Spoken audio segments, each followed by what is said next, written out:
This is Charlene Burke with Grow Because You Know, www.growbecauseyouknow.com, hosting a conversation discussion around the power of mastermind groups.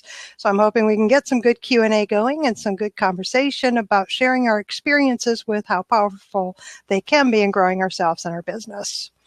So I have with me Jennifer Burke, no relation, though we claim to be sisters by last name.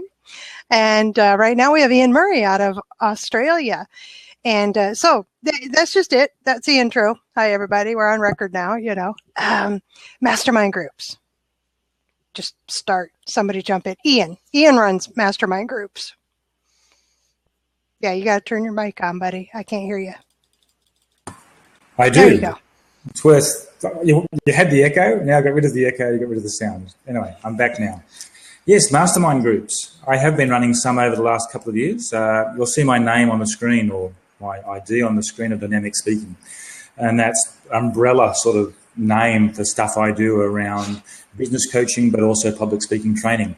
And as I was helping a lot of business owners early in my coaching career, I learned very quickly that there were two major challenges that companies, businesses, entrepreneurs had.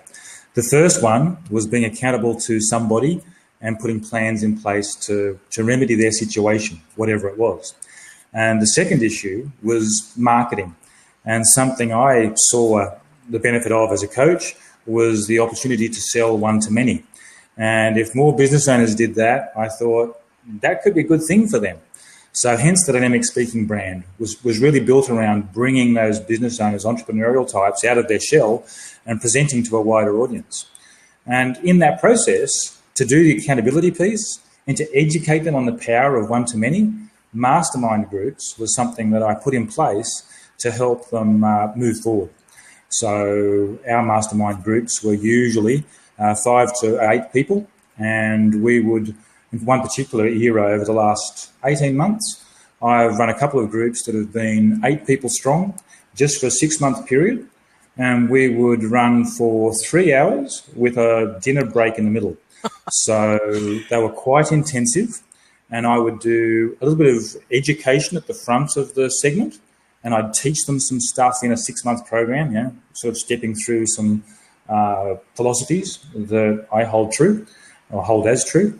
And after the education piece, we would move into what Charlene and I would describe as a much more traditional mastermind group, working through the challenges that the team had, making sure that each member had a plan that they were working to, and progressing them through their plan with accountability partners, with the help they needed to solve those deadlocks and moving them forward. And I felt that 6-month time frame was a nice way to run it because, as Charlene and I were chatting the other day, some mastermind groups, you want to build a high level of trust. And I found that if people were coming and going all the time, the trust would come up and then it would get eroded when a new person came in. And then the trust would come up again and then it would be eroded again. And if you've got a really strong group, that's not such an issue. But when I had a small group of like 5 to 8 people, it was like 20% of the room would have changed.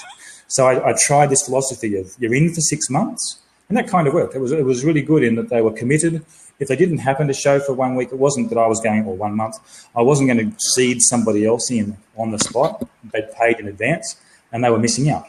But it gave that stability for 6 months to have everybody on one page. So, yeah, it worked really well. My clients in the room got lots of benefits out of it, and they keep asking me, when's the next one? Yeah, I get that too. That's the thing. My question to you, Ian, is you just described 2 distinctly different types of mastermind groups. Mm-hmm. The first one I heard you describe are speakers, and they were gathered. Now, were you the primary reason that they gathered, or were you the moderator that encouraged them to speak? Did you set the agenda and bring up the topic? Or was it a hot seat type of mastermind? That last little tweet explains how it happened. Because I was running a more traditional mastermind with just normal business owners, I happened to do a hot seat session with somebody who could really use the public speaking angle to grow their business. And in that moment, I thought, what an idea to actually focus on that. with a group of people. So, yeah, stemmed out of a hot seat, but I facilitated this program for speakers in particular. And as you and I have discussed, I see an idea where you could have different business owners from different industries in a room, and it's beautiful how an idea from one industry can be applicable in another industry. And as the facilitator of the room, I don't have to have all the ideas. Somebody else in the room offers up a suggestion, and yay, everyone gains from that. The teaching bit does come in at times because the room can't solve every problem, and nor can I. But I can go and find people who can, or do the research that gives them a qualified answer, and that's an interesting angle. But I think another form of mastermind is where you get people who are actually in the same industry, such as speakers, or, as I've talked before, some, for argument's sake, people in information technology, which happens to be where I grew up. I did 25 years or something in corporate IT, building my muscle there, if you like. And I just think it's interesting to get those sorts of IT people together into a mastermind group and evolve that. So I'm actually working at the moment on an idea to bring more of those people together into a mastermind group, and hoping it would have similar success to the speaker idea or any other niche. Some people have the challenge or the thought process which talks about competition in the room, but as we talk about marketing these days, there are an awful lot of people out there. It's not so competitive. It's actually all about all of us learning and moving on. And as I've found, I've had two people side by side in a room in exactly the same sector, and after the first meeting they go, no issue, we're fine with that. Yeah. So it works out once they experience the power of sharing ideas, and they don't have to share their customers. Well, so the interesting point is that you haven't started your IT, your CIO, the CIO right? one has not started yet, but that's a plan. But it is industry specific, just as mine was for internet marketing agencies. I wanted Jennifer to come on because she was a part of the mastermind groups that I run that at the time, and I will be doing another one. She's one of those that's in line saying yes. Please. Yeah. But everybody was in the same industry but did very, very different things. Jennifer, share your experience and your thoughts about the kind of mastermind that one was, because it's different than what we were talking about here. Yeah, but it was interesting to hear Ian speaking because, while thinking that we were all, independent information consultants, that, and something that we often explain to others is that the chances of us overlapping in terms of our exact niche and our client base is so small that it's easy for us to get together to share. There's more projects than we can probably all handle if we do our marketing right. And so it was a really good experience to see how those who had been in different stages of their business, those who were newer, those who were more experienced, to share and to discuss, and that there wasn't as much overlap. And where it was a good thing, and it was something that we could all learn from.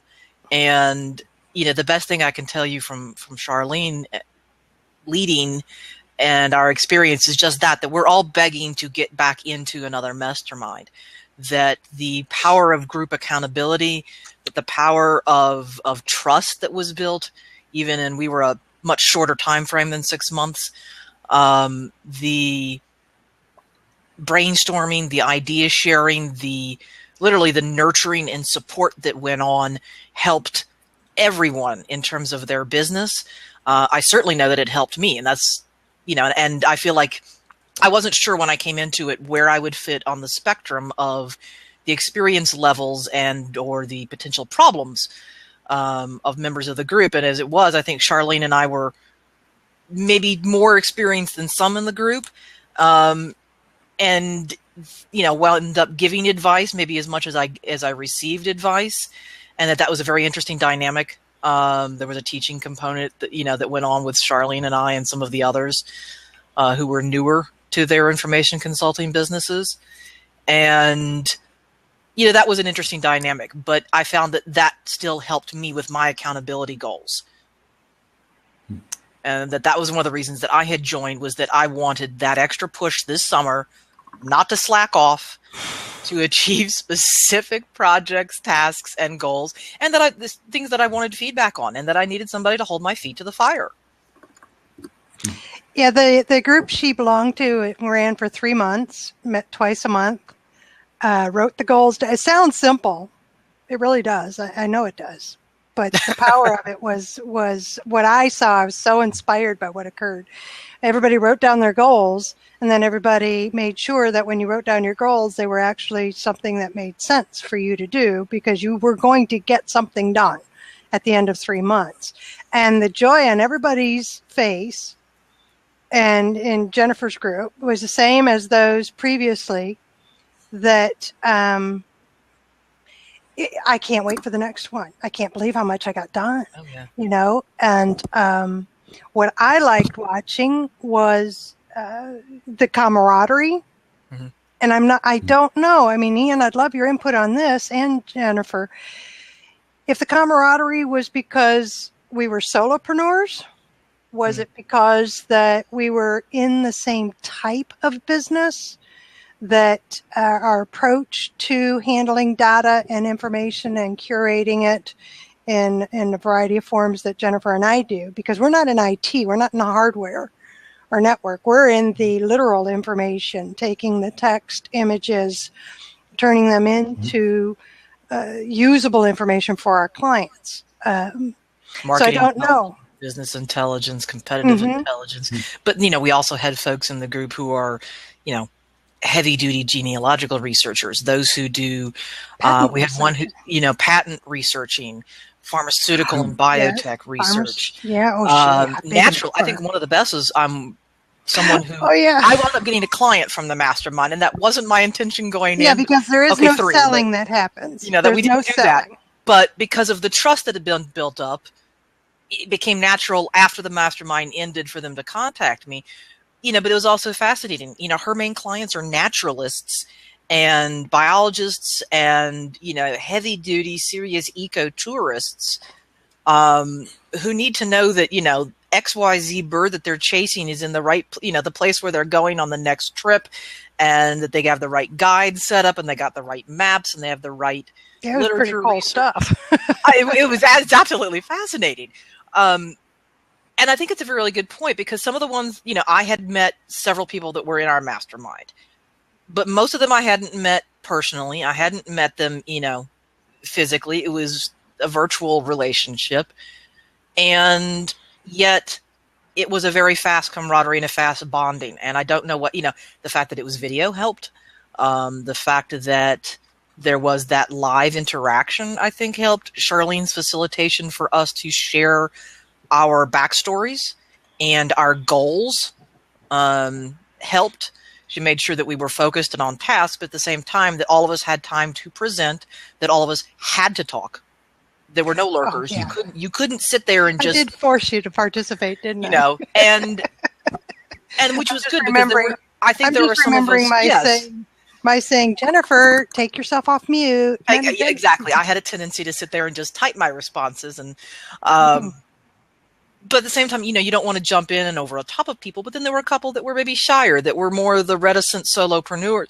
And this brought them out and gave them an opportunity to really interact one-on-one. And that they had to do that to be part of the mastermind, as well as to get the most out of the mastermind that they could.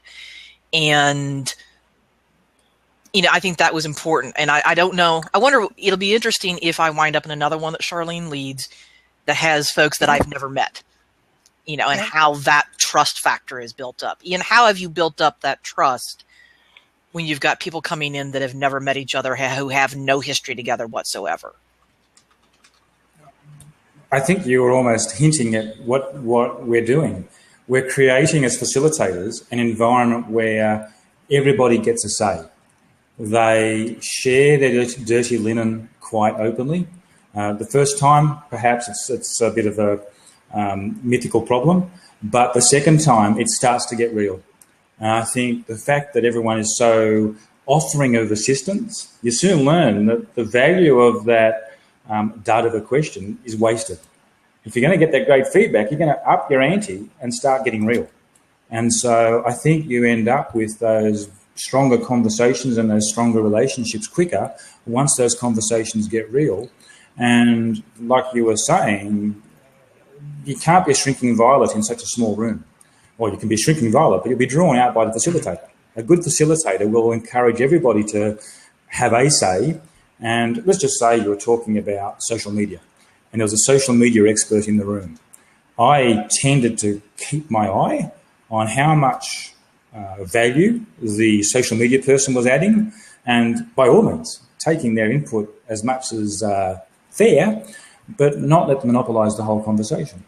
And as halfway through the meeting comes along, if I'm hearing a conversation leading down a social media angle, I actually try and twist the question away from social media theory to one of, if you were the customer, what would you expect, Charlene? Just pick somebody else in the room and direct the conversation to have somebody else's input shared. And that makes them feel good, as if they have a point of interest to share. And also, I think for the person receiving that feedback or that input goes, wow, what a great room of people I've got when I've got all the different angles, from social media expert to end user to potential customer. It's a group of people they normally don't get to see up close. After all, the customer comes and goes. But your mastermind group is there for a period, whether it's 3 months or 6 months. They're going to be there, they're going to come back. And after that first meeting, which could be a little bit low-key, from there on, people are sharing real issues and setting out to solve those issues. In my case, I often said, what are you going to achieve in the next month? Yep. And you've got that expectation there. I've even, a bit naughty perhaps, had people write in physical rooms, and some of my groups have not been physical, but where I have a physical room, I get people to write it down, get their cameras out and photograph each other's accountability statement. Charlotte, that's brilliant. And I think that's one of the keys, is that you are not only sharing accountability and sharing expectations, but you've made them concrete. And so for us, Charlene had us put them all in a shared document online that we all had access to. So not only did we keep track of our own, but we saw what everyone else was trying to work on, so we could A, hold them accountable, and B, support them, and C, we refined things. And that was one of the things that we started off, that a lot of the folks who were newer solopreneurs had big, ambitious goals. And those are great. But it's hard to achieve, build my website, build my business in 3 months. And so some of the first masterminds were helping them to learn how to focus into very concrete, achievable, something that I teach, SMART goals, and something Charlene teaches, and seeing them on paper, or virtual paper, and then seeing how they changed every week was brilliant, and we could evolve. And that was something that we talked about when we looked back at the end of the mastermind, was that evolution. And not only what did we get done, what didn't we get done, why didn't we get it done? And I think that was key, that Charlene made sure that we talked every session about what we didn't do and why didn't we get it done, so we could talk about, give advice or help as to what was the stumbling block. And maybe the stumbling block was quite literally that you hadn't defined your goals very well. Or they're the Empire State Building and you're only ready for the little speed bump, right? That's right. You have to go into the door to this Empire State Building before you can get to the top. So, that's right. I love your, photo. I think for a group that meets physically, the photos, it's a great one. I know I take photos when we do brainstorming and workshop sessions of those sheets, and you hold on to them for your notes. And with big Post-its on the wall. Oh yeah, absolutely. Yeah. But I loved doing that virtually as well. I still go back. Our masterminds ended, and I'm still going back and checking either goals, or alternately, we shared a lot of resources with each other. And so we tried to keep track of those as well. So now on my side, I keep that shared spreadsheet available to each group member, regardless of the group that they're in. They're not sharing the same spreadsheet. So the resources sheet is not the same that moves forward with each group. But you have access, and you can download and do with it what you wish. Now, Ian, you expressed something interesting about keeping people on track and the facilitation moderation. One thing that I didn't hear you say was that I find very, very important is how to set the expectation up front. And I mean, I have rules in mind, and they're very, very strict. You will be nice. Oh, yes. You will smile. You will participate, even if it's, I don't have anything to say right now. Yes, you do. Yes, you do. You will participate, and no selling. And those are the rules. But also, what I would do is the morning of, and this is what I do, the morning of the meeting day, is every member gets an email that outlines what we're going to do. Our time we're meeting, here's the link to join, here's the spreadsheet, check it. And the fun part for me was going to the spreadsheet and watching last minute additions. Yep. But again, setting those expectations. How do you do that? Yeah, I actually, I have a PowerPoint slide that I keep in my back pocket, which are my standard operating rules for a mastermind session. Whichever format I use, I've got a standard set. But what I do with the group in that first meeting is we set our ground rules. And I facilitate, writing on a whiteboard usually, or a screen in the virtual world, what are our rules going to be, and elicit that from the room. And then I bring out the ones I prepared earlier. Okay. And I can then add their stuff to my stuff. I like that. And we end up with a pretty good set of rules. I like and that. Includes, I might add that to my next one. Yeah. I like to have the participants. Because they set the rules, and they're often a bit. The reason I do that now, I didn't one long time ago, but it's really useful for the group to set not just the norms for the group, but the values for the group. And I think the values statement is a really good learning in a business context. They soon learn that if you can make decisions based on values, they're actually easier than trying to do all the analysis and all the theory. Right. Just go, what would be right in this circumstance based on our values? And so that's included in that little brainstorm. So you the first meeting after introductions to each other is where you say, so now let's set the rules moving forward of what we're going to do, and then you bring in yours. Okay, so those of you who are going to be in my next one in October, be prepared to bring your rules to be voted upon and agreed upon. But I like that. Well, and I like that because it gives a little more group ownership. That it's a lot easier to follow the rules if you are part of what's not the rules. They're your rules. If you don't want to follow them, then don't propose that. But I think that additional level of ownership in addition to accountability, that's great. We have and one of those norms is doing your homework, and that is fundamental to the methodology. And funnily enough, it's usually when I have to come up with. They very rarely come up with that one themselves that first time because they haven't seen it not work, unless they've been there before. But the new people never come up with that one. So I add it and just go, you've got to do your homework, guys. Wow. And that's one of them on my sheet.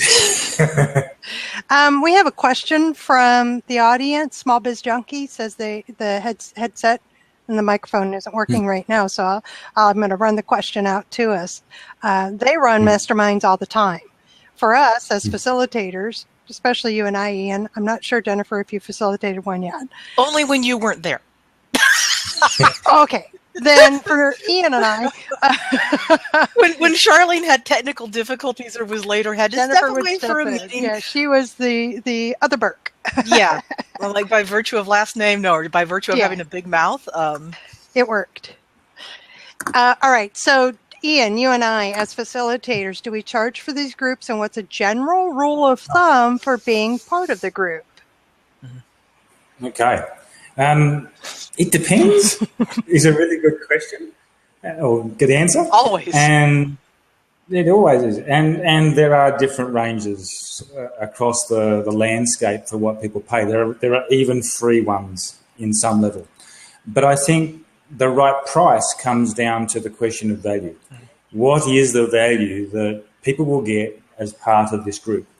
And what time does it take on my part, since the costs of running a mastermind group are really venue costs, preparation costs and facilities to manage the session, like let's just say we had to rent a whiteboard or something. All that stuff has to be in there, and our time. And it really comes to me down to how much investment do I need to put in to get the outcomes for the room, and add to that the value that each person gets. You end up with something which is a model based on how much time the session goes for.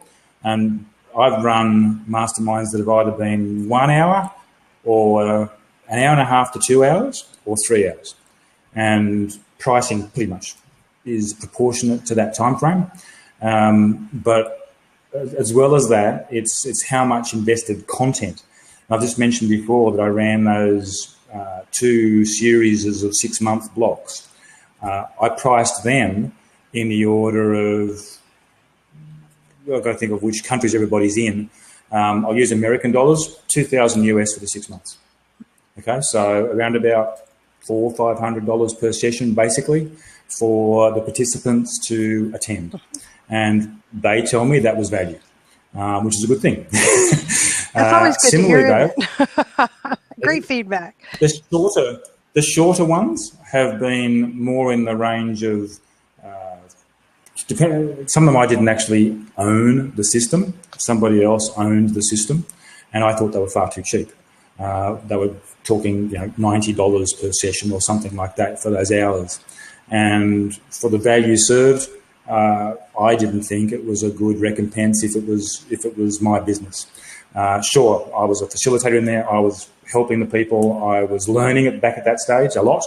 And that's probably another reason it wasn't as highly priced as I do now. But yeah, it comes into time and value for me. Charlene, you've got similar pricing. It's probably on your website though, is it? I do. I don't have the pricing listed right now because right now I'm really focusing on filling up the rooms for the goals and accountability. I run 2 separate masterminds for pay. The goals and accountability, I call it Get It Done. It's for 3 months. We meet twice a month. The amount of time we spend meeting together is totally dependent on the number of people. If we have 10 people, we will meet for 2.5 hours. If we only have 6, I allot 15 minutes each with 30 minutes of general time afterwards. It literally is just, you're going to set your goals. You're going to be held accountable by the group. I'm offering the room. I'm offering my moderation facilitation skills to make sure everybody does what they're supposed to do. And that one, I'm charging $147 for 3 months. It's $49 a month. Now the second group, and that is one that is by invitation, is Grow Your Business. And again, meeting twice a month, no more than 6 people. And be held accountable, set your goals, a lot of problem solving. It's great for somebody who's been in business less than 5 years, a solopreneur who's making some money but wants to do better, do more, feels stuck, is feeling isolated, is feeling, I have people I go to for expertise, but gosh, it'd really be nice if I had a partner once in a while I could bounce things off of, that sort of thing. This type of group. So it's a lot more intensive and requires more of my skills as moderation, but also in my teaching and coaching and what have you. And that one I charge $247 a month per person and get the same kudos and feedback that I get from the others. I do have a third group, but that is very, very private and truly invitation only. And it's another step up, and it runs right now. It's running $447 a month per person, and actually, but it's all virtual. And in that one, we'll bring in experts to answer questions, but also it's very, very targeted in terms of problem solving, but so everybody's welcome to bring a problem to be solved. But it's also, all right, so I've got something on the agenda for you. We've got an exercise that's going to help you to think differently, feel differently, see things differently, maybe brainstorm or get creative but that's where I bring it in and say, all right, here's an exercise for you. So they're all mine are those that I love to work with, which are very small business owners and solopreneurs. And I've been, I know mastermind groups that are topic specific. I mean, in essence, my morning mindset could be called a mastermind group because we're reading a little bit from Think and Grow Rich, pulling out nuggets from there, talking about those nuggets, and then applying them. Yeah. And Ha, so good to see you here. Thank you for Tell the little bird, people. Ha is wonderful. She joined us on the morning mindset. And what was great and what is great is when somebody shares their experience and you can see light bulbs flashing. It's often my light bulbs are flashing like, oh, that. But, that's good to get something out of this too, right? That's why I do it. Yeah. So coming together without a specific problem to solve, but to learn something specific. Mm-hmm. So that can be a mastermind.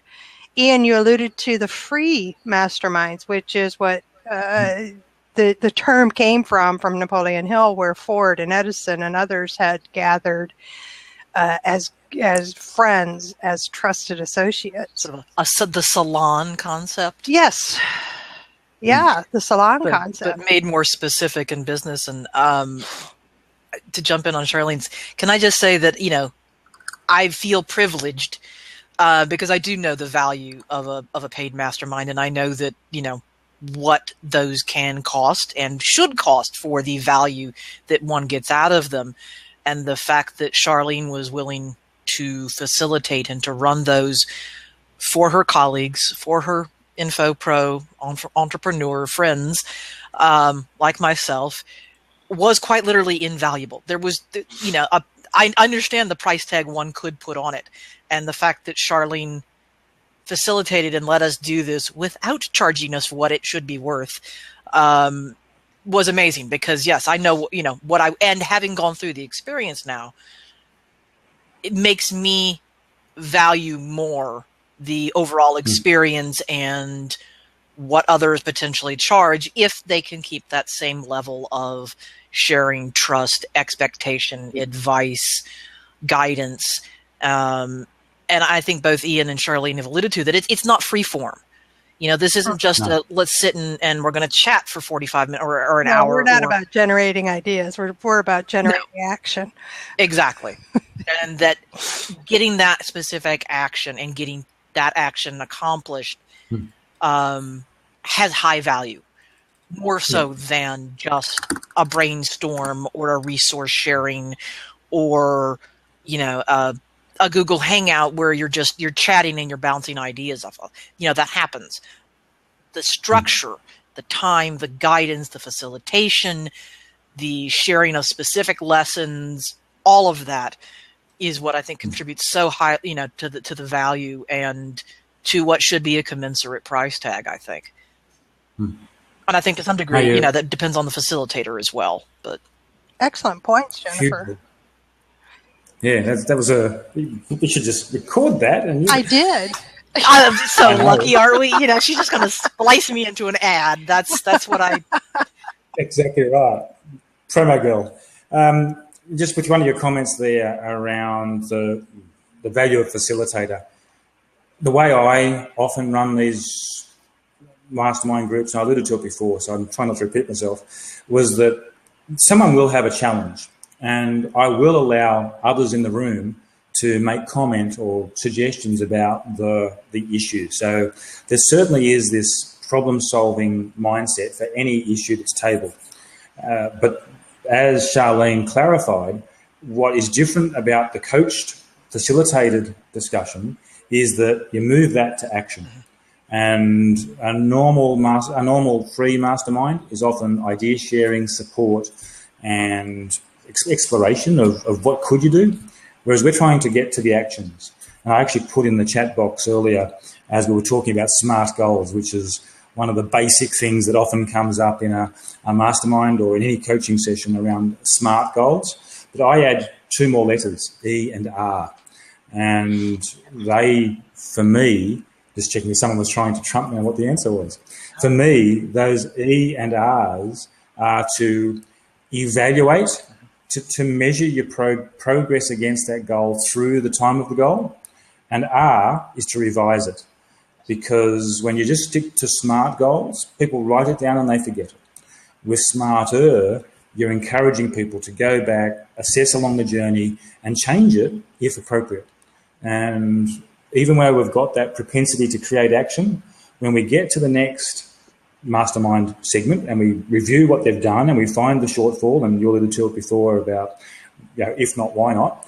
But part of it is making sure that they are reviewing it and they revise it. What is your new plan? The fact that it was due today, okay, you didn't make that, but what's the new date and what's going to be different? And I think that's a key element that we're facilitating in those groups, and still managing it to the time that you've got. Because I, for one, hate starting most things late, except waking up in the morning perhaps. Starting things late is a challenge, but ending is a challenge for many people too. I've got a small child these days, and if I'm due home at whatever time to pick him up from school or whatever it might be, I can't afford to be late. So my job as facilitator is to make sure that all this happens in the time frame, and I can walk away at the end with a quick 5-10 minute clean up and be gone. So it's really about making sure that everybody gets their turn according to an agenda, which we're driving the group through. And I think that's a key value proposition of a mastermind group, where it's facilitated to produce an outcome for everybody. In fact, one of the questions I ask at the end of a segment, is there anybody that came today that hasn't had their problem solved, a connection made that's valuable, or sometimes there's a special example in there where people have just come to explore what this thing's like. And that's at the first meeting type thing, where they might be not committed yet to pay for the 6 months in the current format. So that's the other case. Have you made a decision? Yeah. Because some people just doesn't work for them, and that's okay. Well, I like what Jennifer put out here. Structure is the biggest difference between mastermind and just a group chat. I think we all get great value out of group chat.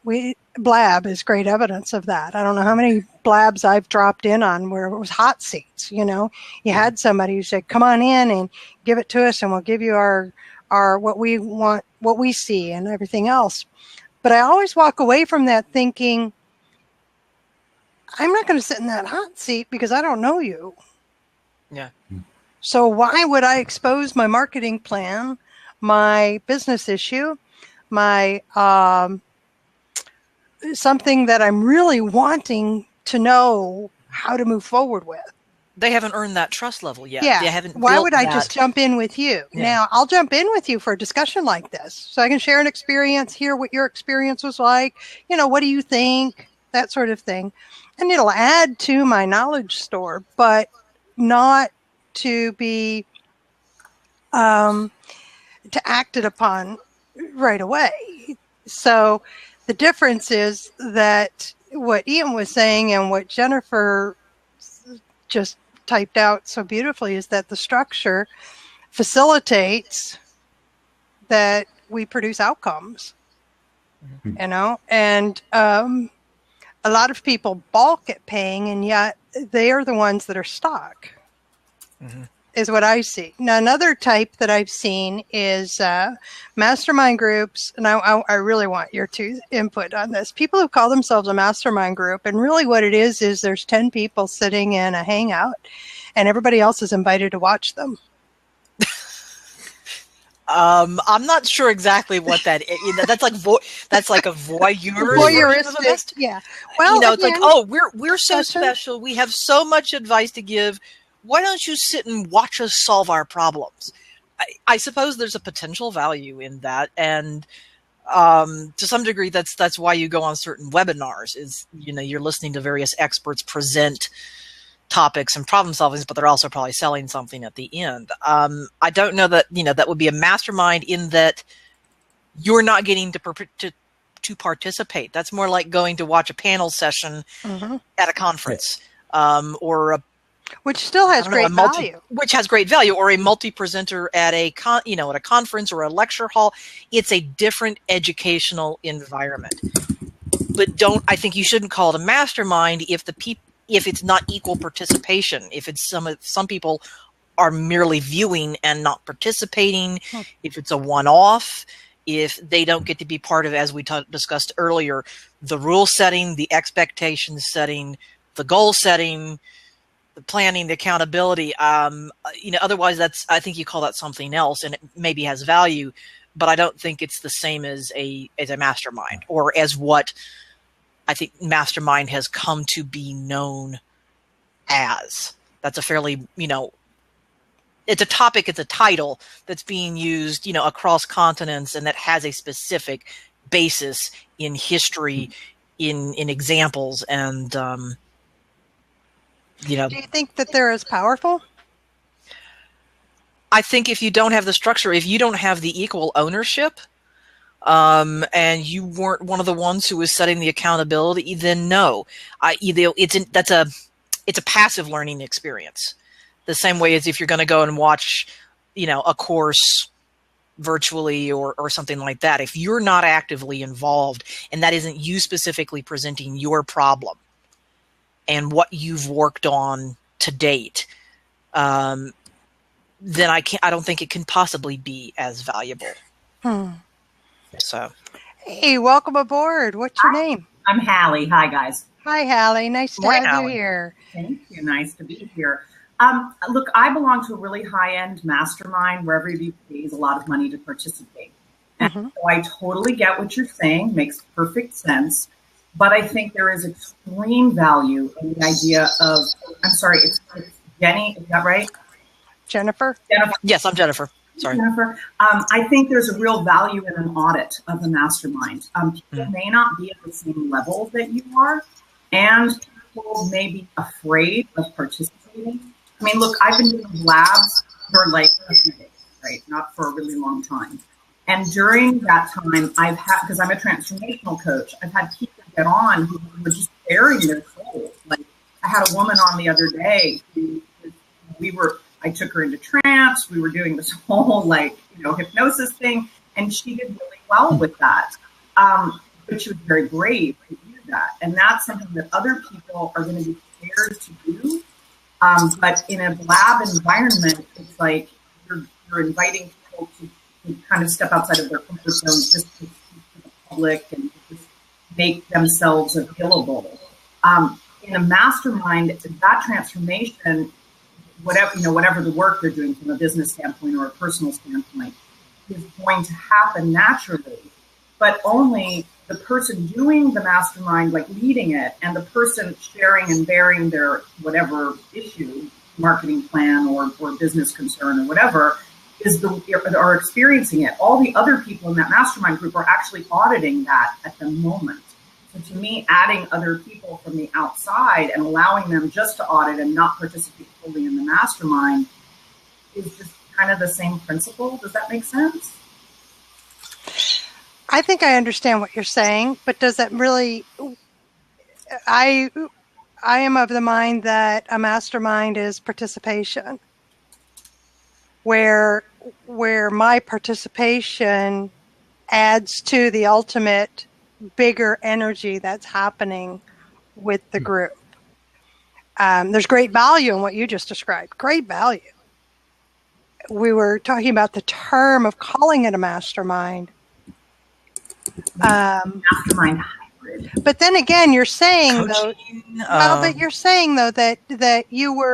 that it's those who, there were participants. It's just that you had viewers from the outside, right? Well, what I'm saying, we were gathering specifically to do some things. And I think I'm understanding that what Haley was saying was that whoever else is in the mastermind, and say it's closed, that those who are not actively talking at that moment or working through a problem and receiving feedback, you're saying that those people are, in a sense, auditing or watching the mastermind and are, and akin to what we were talking about as if it was a group chat. Is that what you're saying, Haley? That it seems, that only one person is truly active at any given moment because they're the ones talking? Yeah. And, to me, I guess there's two things that differentiate a mastermind from a webinar these days. One is that a mastermind often implies that you've paid to be there. A lot of times the webinars are free.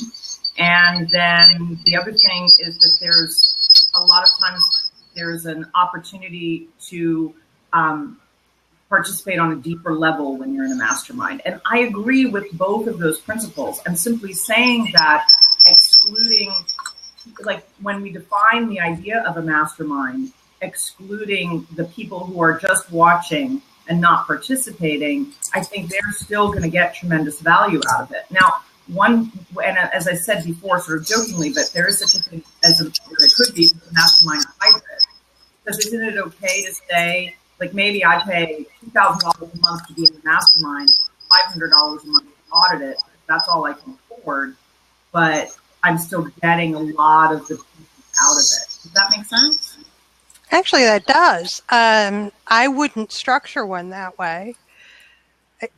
I wouldn't, but that's not to say that it's right or wrong. It makes sense what you're saying, that just as if I were auditing a college course or attending, as Jennifer said, the panel session, a regularly scheduled panel that meets, be it of experts or just of people who are problem solving amongst themselves. Yeah, because it's still taking the name of Mastermind is that the group is gathering and something greater is happening there. Yeah, for sure. Interesting. Okay. Anyway, thank you guys very much for letting me participate. Oh, happy to have you here. Was it Hallie or Haley? Hallie, yeah. Hallie, thank you. Yeah, thank you. Oh, no, you're welcome. Yeah, glad to have you with us. Cheers. Great. I think it's and Hallie brought up something interesting. It's the idea of almost like the mastermind with training wheels, that people need to maybe participate in various groups or sessions or coaching or mastermind light to get used to the idea of fully participating, of sharing their problems, sharing their needs as pertains to whatever reason that they are in a mastermind for, particularly if it's for building a business, if it's something personal, that to get the most out of the mastermind requires that high level of involvement that we've been talking about and participation, and that everyone has to participate. And if you're not comfortable yet doing that, then the question is, what type of group or support system has to come sort of before that to get you to the place where you are a person who is comfortable now that's sharing that. And that's honestly, Jennifer, that's why I set up the 3-month. Yeah.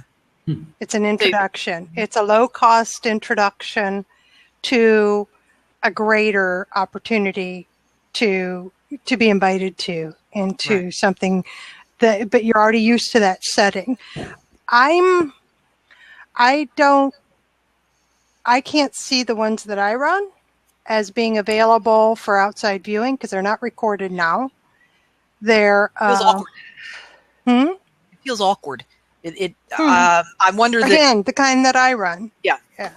Well, I'm trying to imagine just having come out of one and that participation level, that I don't know if I'd feel as comfortable sharing as deeply or as openly about any particular problems and or the things that I'm trying. If I'm, for example, something that I brought up in our mastermind was a new product, a new course that I'm building.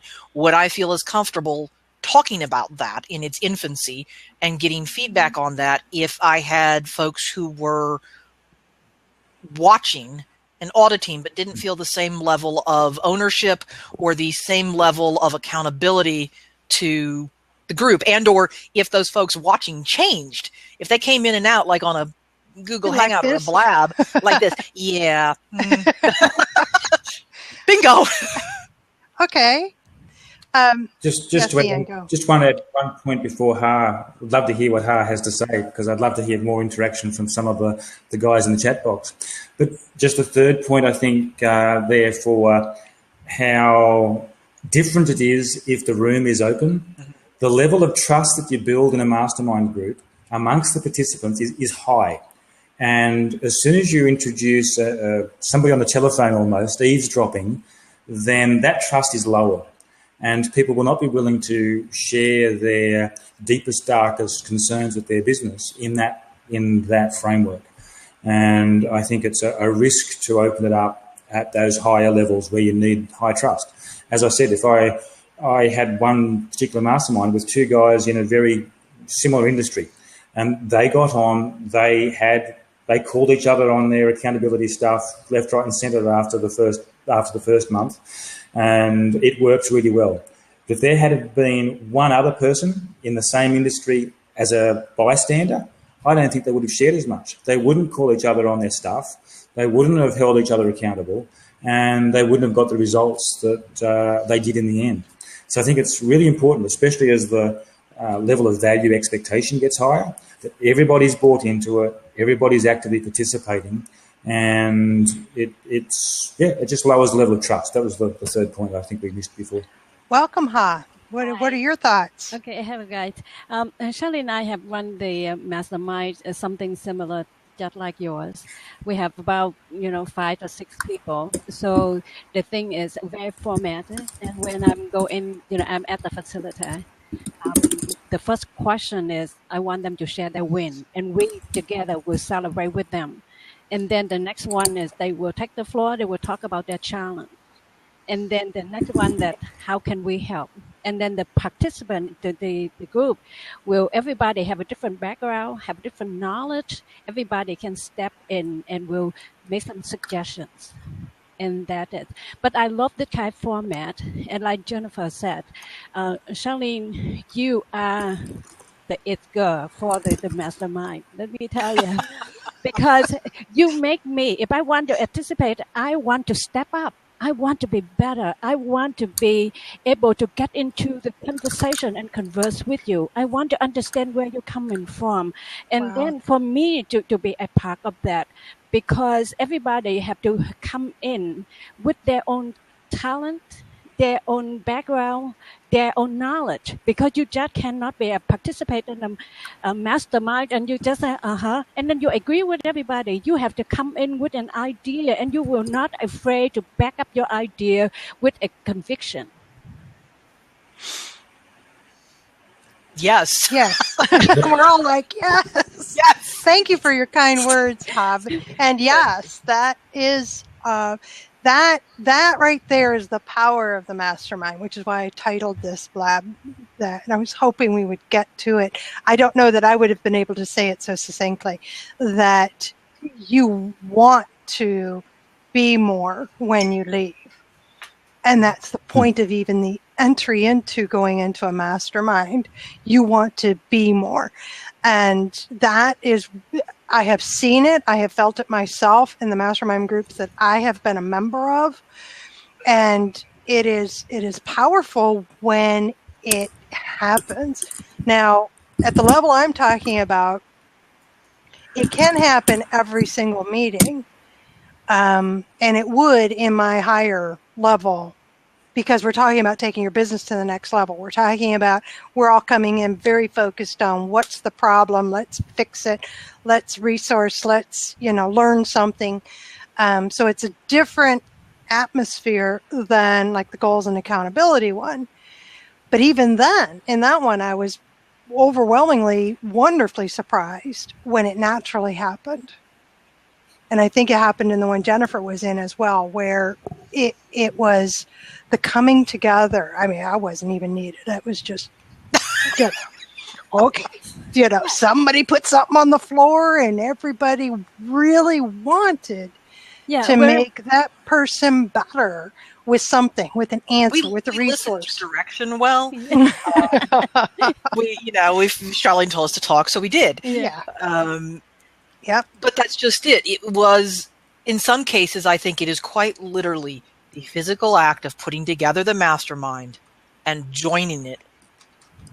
I'm thinking now that's the first step. That's the first step to saying, yes, I am willing to take action, to solve something, to, as we just said, to do more, grow more, achieve more, have more. And, being willing to make that decision and step up to the plate to join the mastermind. I mean, yes. Could you do it if you didn't have a great facilitator? Probably. Charlene and Ian and others who are good facilitators, who give that structure, give the direction, give the kick, and make us all participate is great. But you have to want to participate, right? Yes, I mean, that's what Han was saying. we You must have to want to be there. We must Yes. want it. And then we talk about the power of synergy, because when the gray mind come together, the 4 can equal to 32. That's where the power comes in.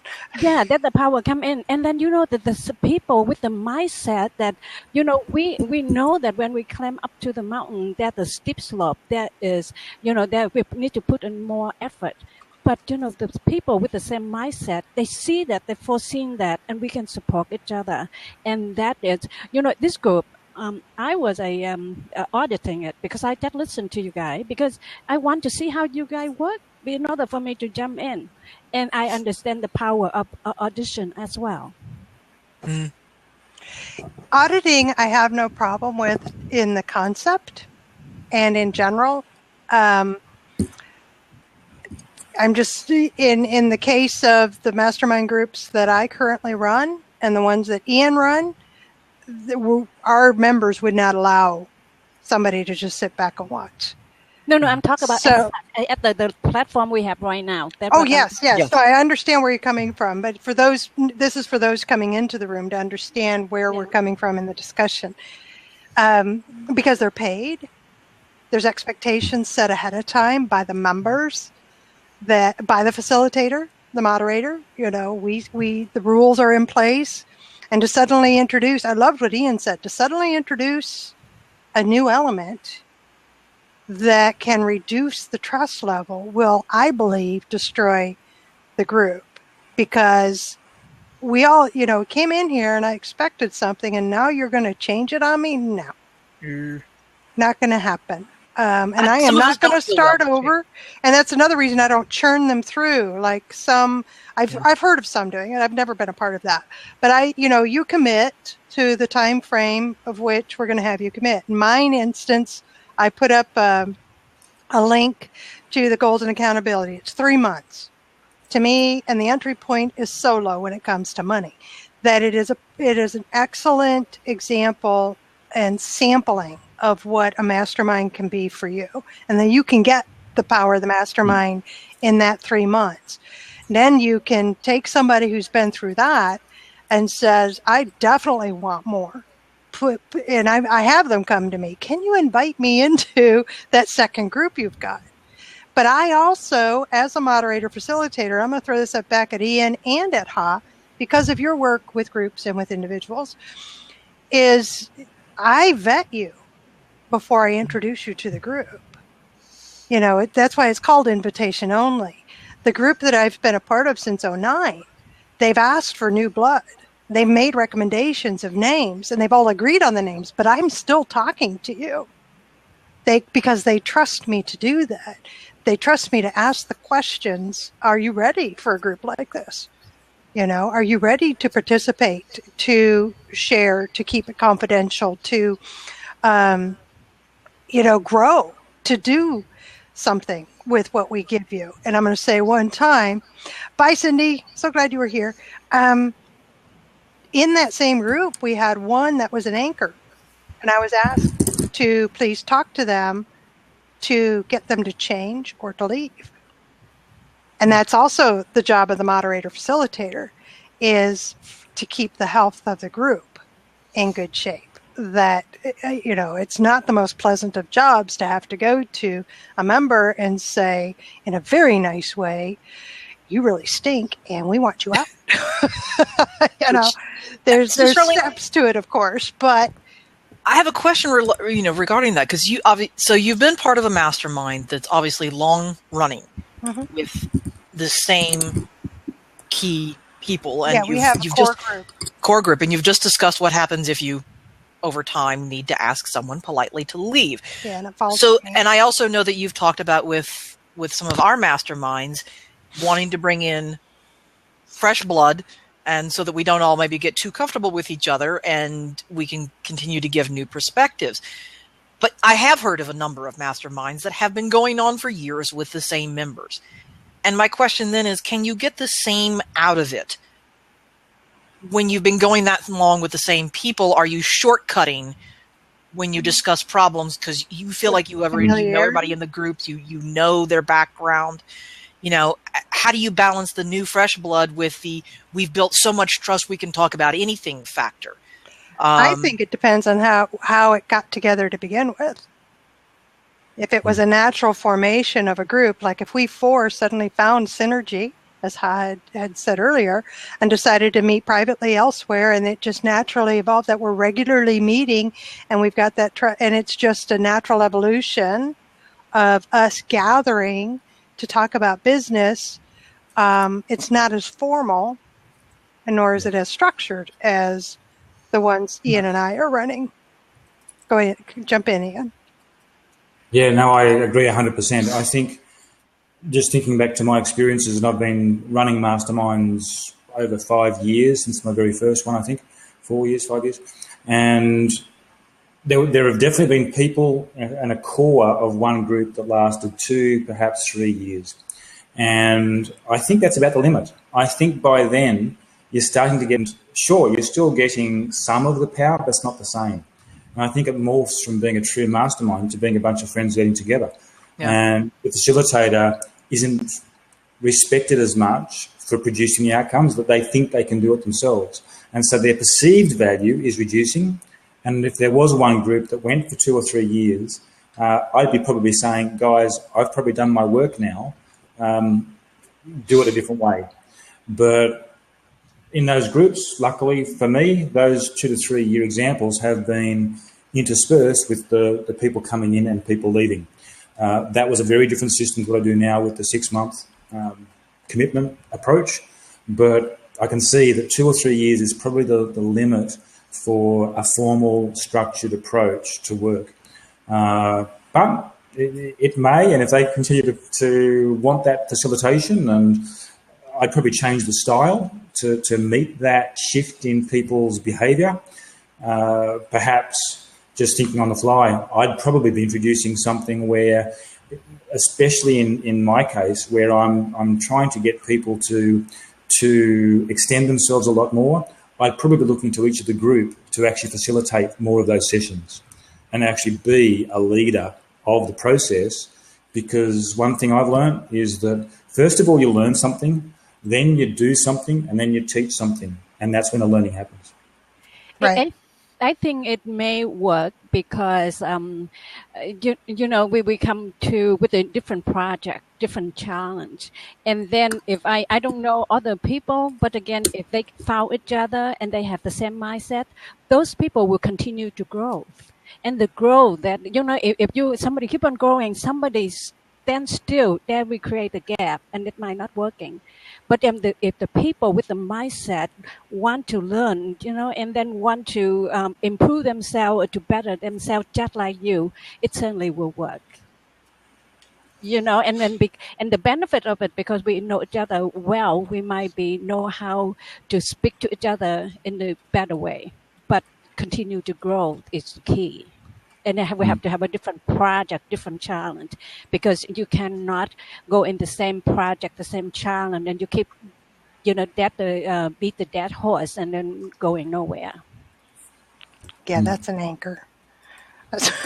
Yeah, don't you know? I mean, that's one that I was asked to. Could you please ask her? I thought you meant anchor, like they were on TV, and that's why you were worried about getting rid of them because they're going to tell about you on the news. Okay, sorry, that was an official term in jargon. That you have to find a group. Different world. Yeah, the question is, are you a motor or are you an anchor? And the anchor is, we don't want you. Got it. Boat, holding it back. Yes. Got it. Got it. Walk the plank. Walk the plank. Sorry, ship jargon now. Okay, got it. Yeah, you don't want to anchor dragging in the mud. I love to chat, but I have to go, guys. Thank you so much. Thank you, Ha. So a pleasure to have you with us. Thank you. Thank you. Come back. Bye-bye. Come back. Hallie is saying, will you share your ballpark numbers? I shared my numbers earlier, as did Ian. Oops, I'm feedback someplace. So I thought, because she had taken off her headset. So for instance, is my goals and accountability, which is 3 months, meet twice a month. Literally, you're setting your goals, and we're holding you accountable. Is $49 a month for 3 months. It's $147. I have a second group. Really reasonable when you think about it. There's coaching groups that cost more than that per month. So it is, but it's a good entry point for somebody who's never been in a mastermind. And maybe that's just really why I've got it set up, is because I've had people talk to me about, well, I want to be a part of a mastermind, but I don't want to be spending this kind of money, and I don't know what I'm going to get because there's no refunds and all that. And I said, well, but I've got this that's happening for $147. You took yourself out to dinner, you and your wife or spouse out to dinner twice that month. Depending on where you live in the country. All right, 3 times if you live in the Midwest. I live in the East, so Yeah, twice. Live in the West Coast, 1 time, 1 meal will do that. But anyway, it's an entry point, and you get to see it, and you get to participate and get something done, and then you decide, I did want something more. And it's those that have come to me actually for the second group that I run, that runs $247 a month. And it's not everybody gets in. And I think you made the point. It's also a matter of how much you as the moderator and the facilitator are giving. Yeah. That you can't have the expectation that you're going to That's why the third group is higher. You can't have that same level of one-on-one, in-depth experience, problem solving, bring it to the group. Let's find the next action at the lower price point. That as you go up in level, how much value you give and how much value the participants are receiving, I think has to sort of be commensurate. That if I join, no, you're right. I'm not going to pay $2,000 to jump in, and all we're going to work on is figuring out how to set a smart goal. I'm like, okay, I could probably have paid less on Udemy to figure that one out. Yes. But if it's really in depth and we're going to solve certain specific, I think that level of sharing commitment, it's going to probably equal a different price tag. And I see Ian's, probably agreeing. That's just my mindset from the participant, and I'm guessing somewhat from, you all as facilitators. A great example has been in one of my more expensive models. I have had a social media marketing person sit in the hot seat, and we dissected her social media marketing strategy. Now, if you are in the niche, admitting you've got issues in the niche, you've got to have high levels of trust. You've got to take it on by the horn and reconstruct it. That deserves the fees I charge.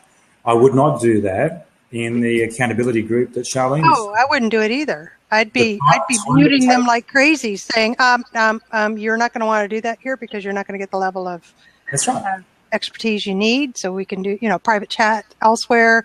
You're better served. But it also protects the other members of the group. To suddenly have somebody sit there and open up everything is like, no, that's not what I'm here for. I'm not here to help somebody at that level. Stephanie, welcome. How are you?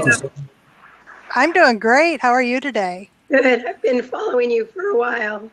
Oh, another blab stalker. That's so wonderful when you come out of the woodwork. I love it when you come out of the chat into the live stream. Yeah, I know, but it's okay. So far, they've all been really nice. Oh, good. Unlike our experiences on Google. Sorry, Stephanie, please talk. Okay. Actually, it's hard for me to talk, as you can hear. Oh, goodness. Yeah. So, I've been twice now to a seminar called Secret Knock in San Diego. It's a private seminar, but they are Greg Reed is the person who founded it, and they're all about mastermind groups. The book Think and Grow Rich, he works with Napoleon Hill Foundation. And so that'd be awesome then. Yeah, he told us all to go and to start our own mastermind groups. For the new, I'm the kind of person who needs to know masterminds for dummies, how to sell on eBay for dummies. When people talk, it always seems to be way over my head. I need step by step by step. Mm-hmm. So what would be like the main reason to even want to do a mastermind? And does a person starting a mastermind group have to have, really know what they're doing, or can anybody just start a mastermind group? You're laughing at me. Oh, I'm sorry. No, I am not laughing at you. I'm grinning because I am putting together an online course on how to set up, market, and moderate a mastermind group for yourself. So I'm grinning because you're confirming once again that it's a need. I mean, I was telling yesterday somebody was doing a thing about how to do e-commerce. Well, I was in a seminar for 3 days on how to sell on Amazon and eBay. I left there not knowing how to do anything. I left there exactly the same way I went, because he was all about selling his software, getting in his program, and didn't do turn the computer on, go to www.ebay.com, click this. Yeah. No, I'm happy to walk you through it now. It's just that's something I'm going to be, it's another revenue stream I plan to have. And I love that Jennifer put in how to be a good member too. So let's Ian and I respond to Stephanie about why to start a mastermind group and what we think a moderator should have or a leader should have. My view is that the whole reason to start a mastermind group is to surround yourself with people who want to be better in some capacity. That's the simplest way that I can describe it. So whether they want to be better because they want to learn things, they want to grow their business, they want to problem solve together, they want to learn something new and the how-tos, but also have that group experience of others bringing in their experience on the how-to. And then I am a believer that the moderator cannot be a full participant, because the job of the moderator or leader is to make sure that the group is healthy and stays on track with whatever the goals of that group is. Now, it could be that you who wants to start a mastermind aren't the leader, but instead bring somebody like me or Ian in to be the moderator. And you because I will do that, you tell me what it is that you want out of this group, what's the purpose, and as we talk, I'll tell you if I'm a good fit or not, that sort of thing, and most will do that. So you have somebody else moderate, but you're the one that came up with the idea. You're the one that came up with the people you want in the group. You're the one that decided why you even wanted it to happen. But I just don't think that a good leader moderator can be a good member of the same group. Ian? I agree on most points you've said. I probably should put a few more of those up there. To start a mastermind, I think, just as Charlene said, there's an element of getting like-minded people together. And not everybody in business is after the same level of growth.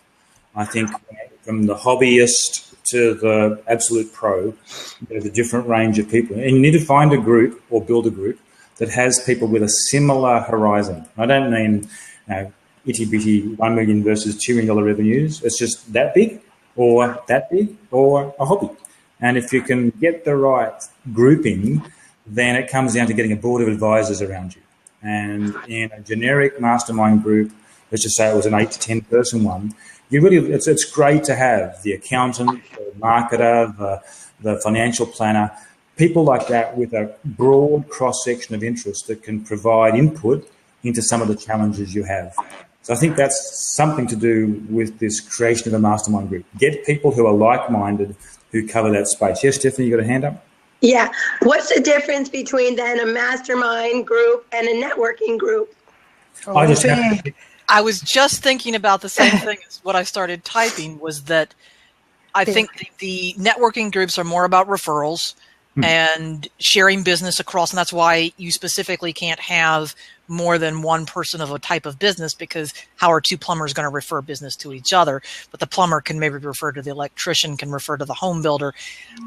From what I understand, and I've talked to some folks who are in them, and I think Charlene has more experience here, I'll let her jump in, is that it's not the same amount of problem solving or trust building or, accountability, goal setting. It's, to some degree, it's a little more sales. And I think I've seen it work better for physical businesses, physical services businesses, doctor, accountant, lawyer, who all have the same similar types of clients can refer to each other, plumber, contractor, electrician, insurance agent, something like that, and I mean, some physical, holistic coaching, acupuncture, things like that.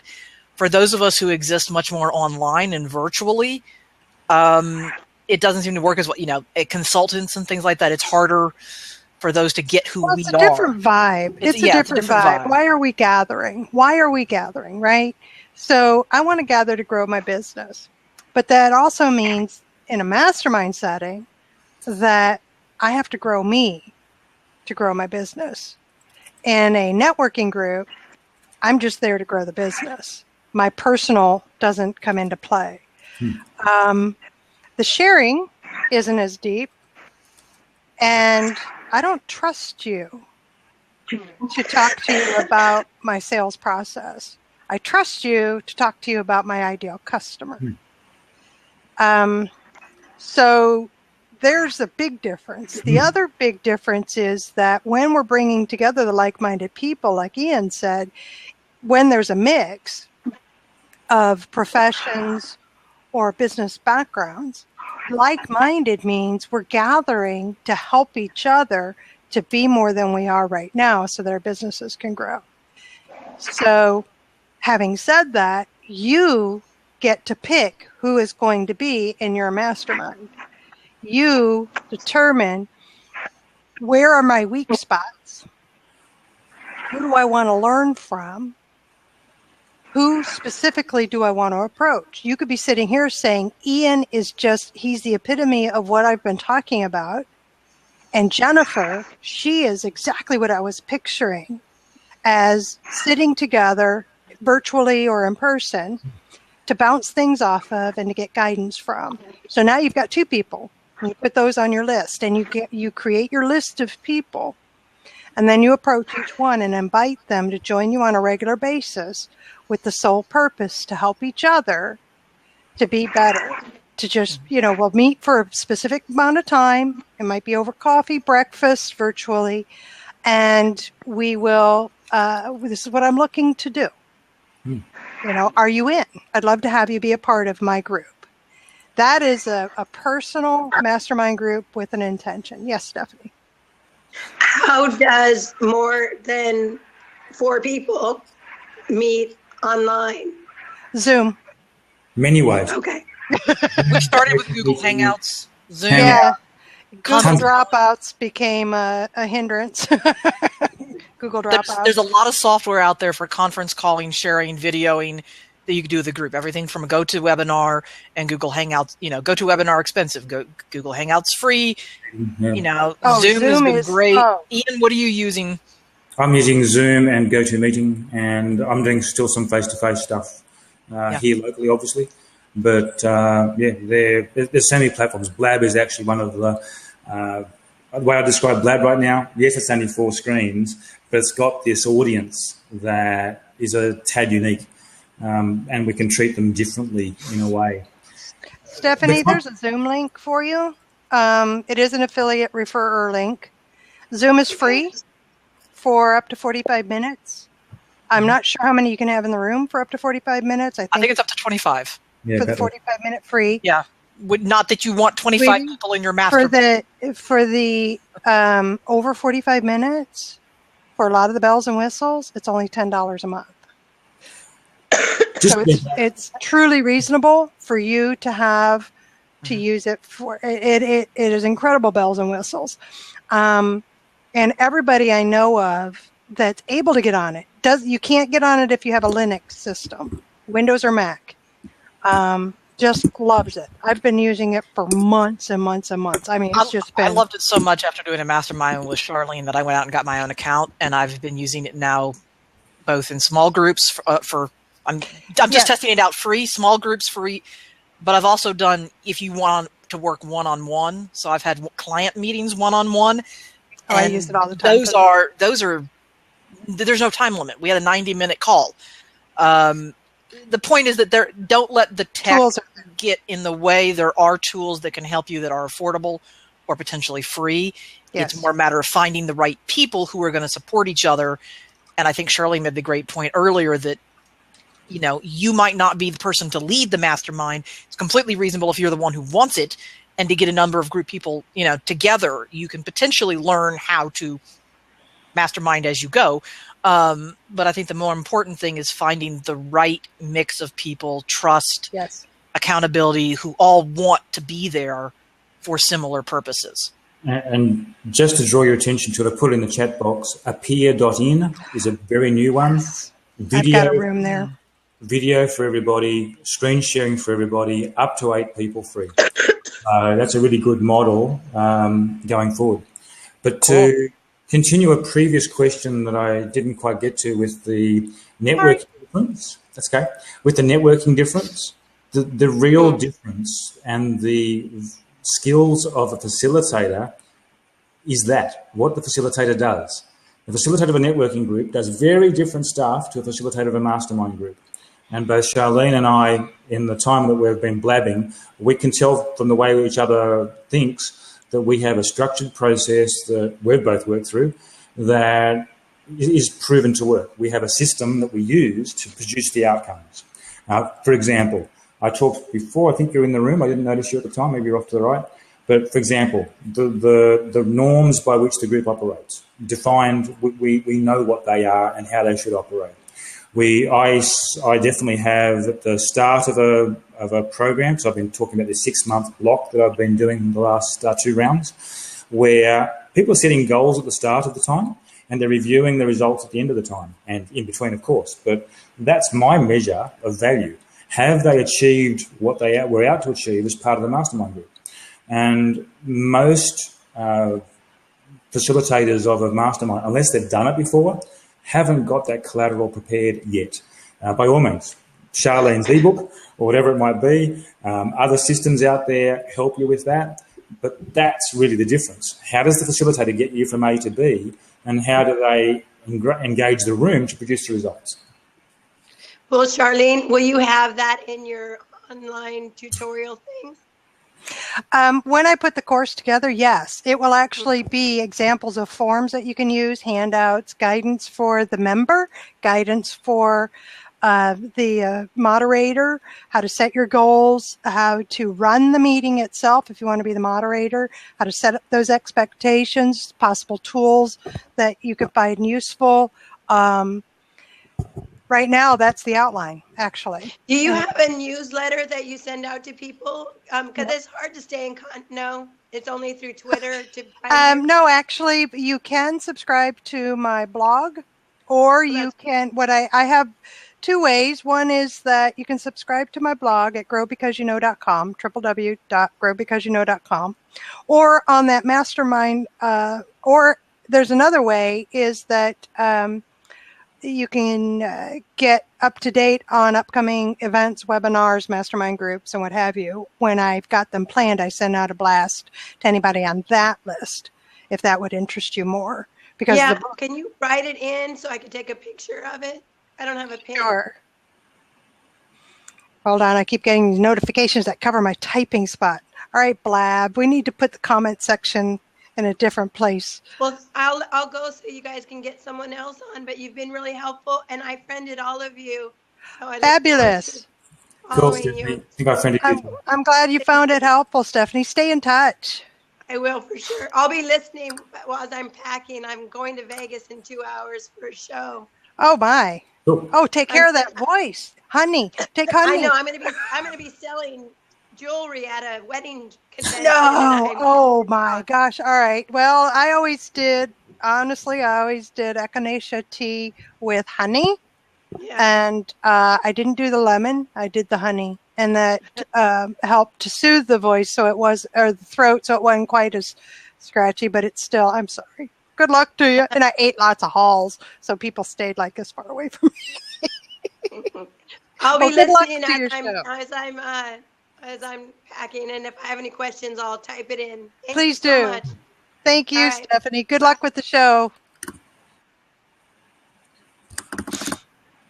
Great questions. Great questions. And that's what this whole thing is for. Ask your questions of us, you know.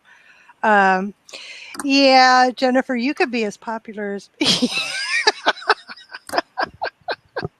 I don't know. I didn't know I was as popular. You're muted, dear. You're muted. I didn't know I was as popular. I was going to say I'm you know, I'm thinking I'm going to either need some more coffee or here to keep going, or you've got me intrigued into blab. And I was also going to say, being from your part of the country originally, that it's tea, honey, lemon, and bourbon. But you know, you want to kill the germs. Yeah.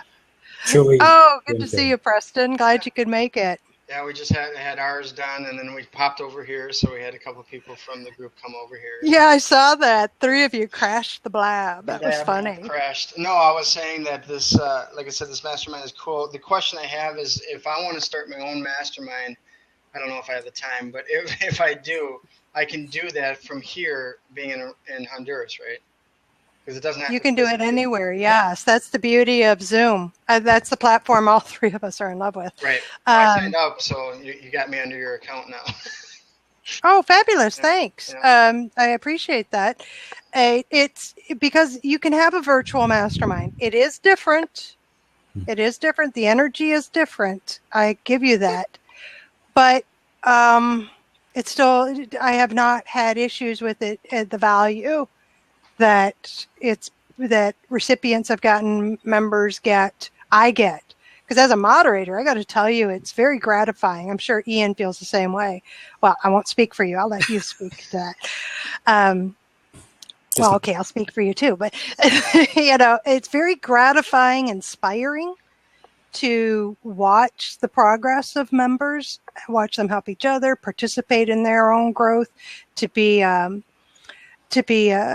just to provide the environment sometimes is all that's needed for 2 people to have suddenly connected where they normally wouldn't have and get answers. It really excites me when I see somebody get an answer to a problem they've been struggling with in their business. And sometimes it is a tech tool. Sometimes that's all it is they've just wasted 2 months of whatever free time they had, trying to find the right tool, testing the tools. Is it really going to work? I remember one gal in the Goals and Accountability Mastermind that had, for productivity, okay, her Outlook was driving her crazy. It was all over the place, right? She couldn't organize things. She's an organizer, trust me. This is a woman that in the library would have loved to have organized the catalog cards, okay, right? So don't laugh. There are those of us who really like that. I know. Sorry, I'm organized, but not that organized. There's a reason I only did so in my cataloging course. But anyway, exactly. I had to do that to you, Jennifer. But anyway, and she had been trying all these tools and different tasks. She had her handwritten lists on different colors and everything else, and she was really driving herself batty and very, very frustrated. Brought it to the group. Okay, and was told about Google Calendars being able to have more than one. Trust me, the next meeting, we were treated to a screenshot of her multiple calendars all coming into one, and she used the calendars to organize specific areas of her life. So she had the personal calendar with the family. She had the business calendar with clients. She had the networking calendar where they were color coded, that all fed into her single calendar. And I tell you, the woman was so overjoyed. It wouldn't have mattered what she paid for the mastermind group. That alone was worth it to her because she never would have come up with that on her own. Yeah.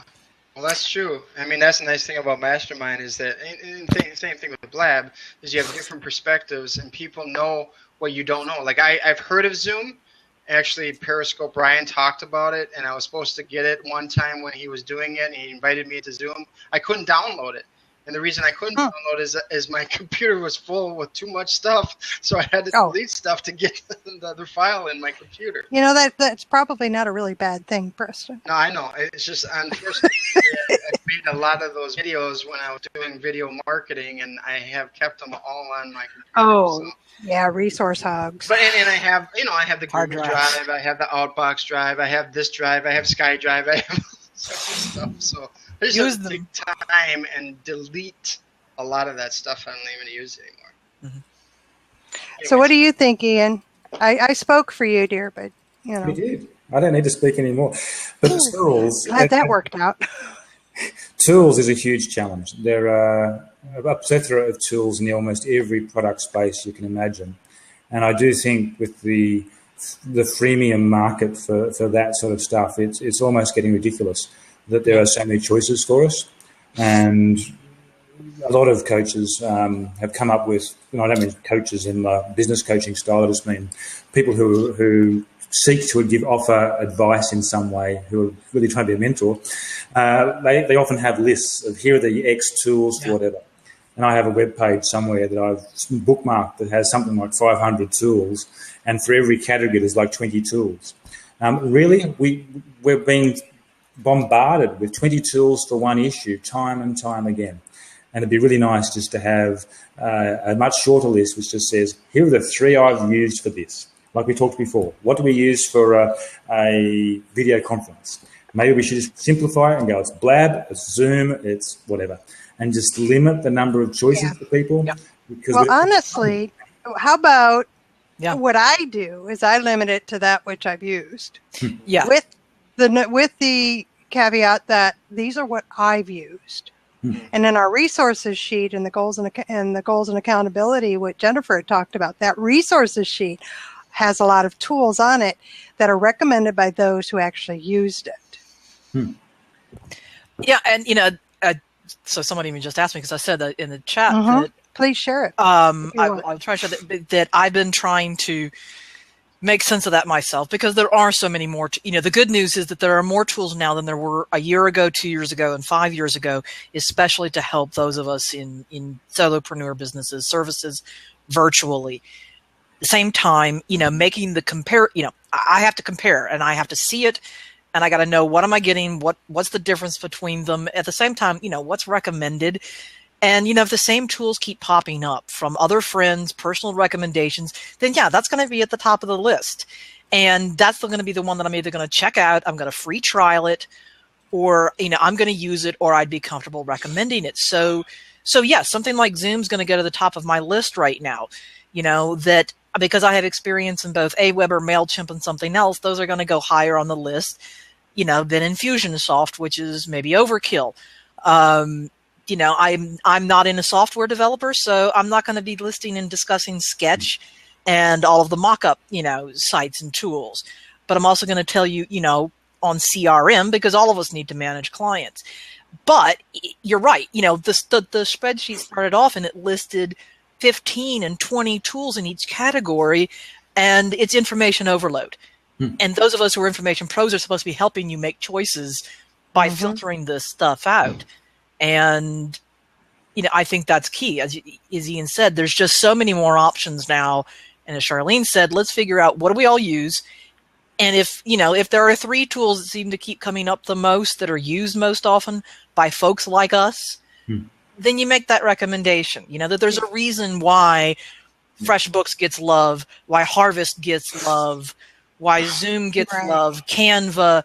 I'm actually looking. I'm both old school and new school. I have a spreadsheet, and I got a piece of paper here where I started writing down specifically which cloud tools I need to add right now, and that what I need right now is different than what I needed 6 months ago and different than what I needed 12 months ago. And it'd probably be different. So I'm going to go ahead and just publicly ask right now, Jennifer, if you and I can talk, so I could have permission to add your list of tools to my e-course on how to create and set up. Clean it up a little bit. Yes, absolutely, Charlene. As a resource, but I will have my own recommendations based on what I use. Sure, and I'll star the ones that I'm using, or, that research says, this is great. Make that a part of the course. That'd be great. Yes. Julian makes a very good point. Without the commercial noise, I had a conversation today on one Facebook group. There, I'm sure most of you are aware of SurveyMonkey. Lovely tool for surveys. And I'm down here in Australia in this bottom right-hand corner of the world. And SurveyMonkey... Depending on where you are in the world. And SurveyMonkey's up here in this other country up here. And a local was complaining that, gee, why don't we have our own developer develop something like SurveyMonkey? Because then we don't have to pay those guys over there and yada, yada. And it's really interesting that the whole philosophy was driven by that commercial noise. There was nothing about what extra functionality, there was nothing about what should be different about the tool to make a change. We really should make it simple. Just stick to our knitting. There's a tool that works well. You may have SurveyMonkey. Now you've got Google Survey in Google Docs. Forms. Yep, Google Forms. Zoho. Yep, all those things. But you don't need to just replicate and change the commercial game all the time. If SurveyMonkey is too expensive, we'll go to a different product altogether. We won't just try and duplicate a problem. But that's what people are doing. So I guess that's where Julian was coming from. Okay. I mean, there's the difference between, if it's got too many ads or it's all about, the affiliates and stuff like that, then yeah, there are issues. On the other hand, I don't mind paying for SurveyMonkey if it's got the interface that makes my and everything else. Well, that's why I pay for Zoom. Yes. That's why I pay for it. I love the bells and whistles. I've used most of them now that I've been on there a while. They're responsive in terms of their questions or concerns or anything like that. So it's like, for example, I mean, I worked on a project, and all right, so we tried Zoho's projects management because it was free, because it didn't have some of the affiliate or the paid or the commercial issues. On the other hand, the tool was actually too robust and the interface too non-intuitive. It was too much for what we needed. And it's possible that having, maybe paid a smaller amount per month to use a different tool would have been better. And I'm willing to make that, and yes, I will click someone's affiliate link if I trust them. And, otherwise, yes, I'm willing to put out their links without the affiliate. If that makes you trust me more, fine, so be it. I'll forego, a deal or something on that. And I understand that, either that or it needs to be really clear up front. If you're giving somebody a link and a recommendation, that you're giving them the recommendation because you truly believe in that tool and you use it, not just because you happen to have an affiliate deal with them. I get that completely. Yeah, I can speak Great on that stuff. if I can. For the last 4 years, I've been working with a startup, and we have a tool that's actually a CRM tool, competes with Zoho and all these other ones. But we had the challenge of actually putting it together and having it work because we wanted to integrate everything and be able to communicate everything inside the system. So everything would talk with everything. And that's not such an easy task. But because we had, I hate to say this, but we had a lot of bugs, and we still do to this point. But now we got to the point where we're going public. We actually are. And because of going public, we're now getting another, I think, funding of $9 million, and we're going to build the second version. Well, the second version, at least I saw the preview of it, it's amazing, but it's because we had to go through all that garbage to figure out what exactly people wanted, because we had only our people involved with this project when we began. That was it, and all of a sudden, see, that's the same thing that SurveyMonkey went through. I mean, years ago when I started using SurveyMonkey, it wasn't what it is now. Right. True. Blab is still in beta. They're ironing out the kinks. As long as the people who are using it know that it's the first iteration or second, and that we're continually developing. You may be in beta for 10 years, but I'm okay purchasing something that suits my needs right now, and I'm willing to put up with a few bugs. Because I know I've got a couple of tools I use right now that are like that, but they aren't the bugs that are stopping me from doing my business. Right. Because you're talking about scheduling, you're talking about scheduling with Google, and that was their biggest thing, is how do we work with the Google API? Because Google APIs are very, very strange, and they got multiple of them. They're not just like one API like Facebook has. We had to basically do what you're saying for that lady is you had to have the multiple calendars. Well, now we have that integrated into our system. So the cool thing is this CRM basically works within that calendar system, and that calendar system actually works better than anything else I've seen out there. And I don't want to toot my own horn. If you want to learn more about it, just look me up on LinkedIn. You can go to my website and see. And I do get paid if you upgrade and stuff. But it's a challenge because when you look at all the browsers out there, they have to work on every single browser. Then you have now the mobile phones. And they have to work on all those mobile phones. You're talking developer stuff, yeah. I come across it a lot with a lot of development teams. That's just the nature of the beast of trying to do something online. It's just, part of it. But it brings back the value of a mastermind group is that, honestly, this is how it would go. If you were a member of my mastermind group and somebody had asked a question about tools and you started talking about your tool, great. We're going to want you to share the link inside the mastermind group and to put it on a resource page. If you go into sales mode from there, about then talking about pricing structures, length of contracts, things like that, nobody's going to hear you because I've just muted you. Right. No, honestly, I have. And that's for the protection of the group and yourself, because we can so easily do that and it's not intentional. We still want to be helpful. But I wanted to bring that into the framework of, it's great information you're sharing, Preston.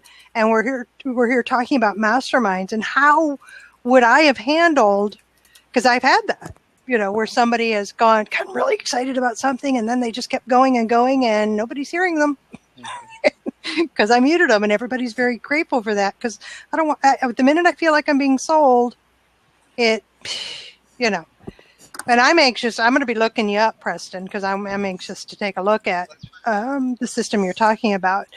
That's why I wanted to go to my LinkedIn and learn more about me. And absolutely. Follow Preston, everybody. Check him out on LinkedIn. Follow all of us, actually. I think we're all pretty cool people. Got good stuff to share on different things. What do you think, Ian? I'm not sure what I think. Okay. You spoke to me last time. What, are you making me talk this time? No, yes. I think the whole... Unless you want to just say ditto and we'll move on. Ditto for everything except for one point. I think I thought as much. The technology challenge that's out there, the tools now really have to leapfrog to a higher level. And I think that's probably the challenge for people like yourself, Preston. There's a lot of investment that's required to be able to do what the current tools do and then up it a notch. And I actually would hope, just by normal market forces, that the pace of change will reduce, but with bigger leaps. I think the churn that people are experiencing, changing from tool to tool, is getting too costly. And so it'd be good when, let's just say we get to professional development again, where there really is a concerted effort to develop a breakthrough platform that changes the game, because it'll weed out all these lookalikes and step forward significantly. So I'll check out your page, Preston. Well, and another thing, I want to bring us back to Mastermind. This kind of discussion could easily happen within a mastermind group, that somebody asks about a tool, Preston as a member brings up theirs, and they want to learn more, not about the sales end, but more about the details. And with the permission of the group, again, as a moderator, I'm gauging the activity within the group. And essentially, I'm watching for their permission for me to allow the conversation to continue.